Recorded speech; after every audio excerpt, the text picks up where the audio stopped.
ایک خوبصورت واقعہ۔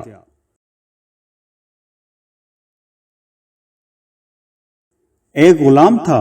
ایک دن وہ کام پر نہ گیا تو اس کے مالک نے سوچا کہ مجھے اس کی تنخواہ میں کچھ اضافہ کر دینا چاہیے تاکہ وہ اور دل جمی سے کام کرے اور آئندہ غائب نہ ہو۔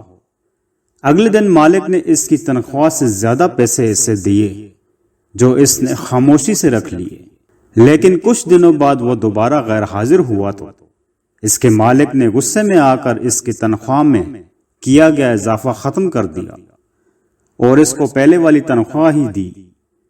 غلام نے اب بھی خاموشی اختیار کی تو مالک نے کہا، جب میں نے اضافہ کیا تو تم خاموش رہے اور اب جب کمی کی تو پھر بھی خاموش ہو کیوں؟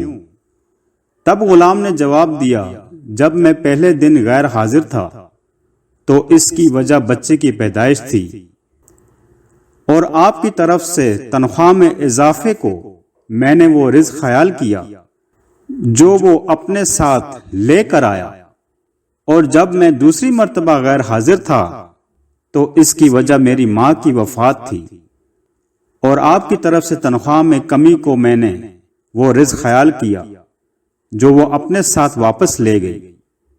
پھر میں اس رزق کے خاطر کیوں پریشان ہوں جس کا ذمہ خود اللہ نے اٹھایا ہوا ہے۔